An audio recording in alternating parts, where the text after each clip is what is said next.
Postijiet fejn isiru avvenimenti sportivi se jibdew ikollhom security stewards b'mod regolat. Permezz ta' liġi ġdida se jiġu introdotti security stewards li se jikkomplementaw il-ħidma tal-uffiċjali tal-Korp tal-Pulizija biex bekk Malta tadotta proċeduri u prattiċi li huma adottati f'pajjiżi Ewropej f'avvenimenti sportivi internazzjonali.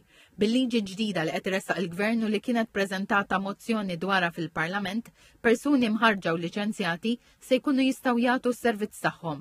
Dan il-qafas regolatorju mhux biss jintroduċi dawn l-stewards imma jinkariga wkoll il-Korp tal-Pulizija mill-liċenzjar kemm tal-Aġenziji ta' Stewards tas-Sigurtà u wkoll ta' stewards infushom. Ir-rwol ta' dawn l-stewards se jinkludi l-kontroll tal-aċċess għal postijiet tal-isport u li jużaw tamir elettroniku biex jiċċekkjaw l-ispettaturi għall affarijiet perikolużi u projbiti, monitoraġġ għal xi riskju ta' sigurtà jew teddid u jassistu lil pulizija kif meħtieġ. L-għanu li dawn l-stewards jassistu fl-ordni u sigurtà. Qabel wieħed ikun jista' japplika biex jingħata l-liċenzja ta' security steward, irid ikun temm suċċess kors ta' taħriġ li jkun rikonoxxut mill-Awtorità l-Integrità fl-Isport Malti AIMS u approvat mill-Korp tal-Pulizija. Tħabbar ukoll li l-liġi se ddaħħal multi ogħla għal reati mwettqa f'postijiet sportivi u dawn ivarjaw minn 500 euro sa 5,000 euro u projbizzjoni mandatorja milli jattendu avvenimenti sportivi għal perjodu ta' bejn 6 xhur u 5 snin. Il-President tal-Assoċjazzjoni Maltija tal-Futbol MFA Bjorn Vassallo qal li b'din il-liġi Malta tkun konformi ma' pajjiżi oħra.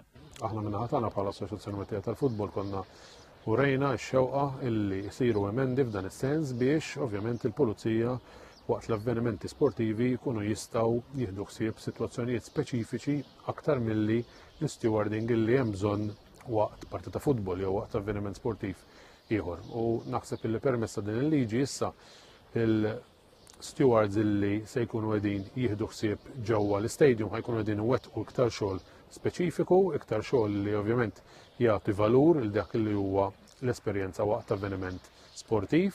Il-Ministru għall-Intern, is-Sigurtà u x-Xogħol Byron Camilleri qal li din bidla li timmodernizza s-sistema ta' sigurtà u tibdila l-aħjar fil-Korp tal-Pulizija.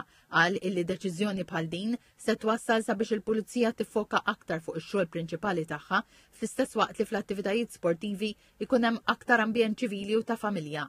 Il-Ministru għall-Edukazzjoni u l-Isport Clifton Grima qal li b'dan il-pass b'kollaborazzjoni mal-MFA, il-partitarji u l-plejers se jgawdu l-futbol f'ambjent professjonali.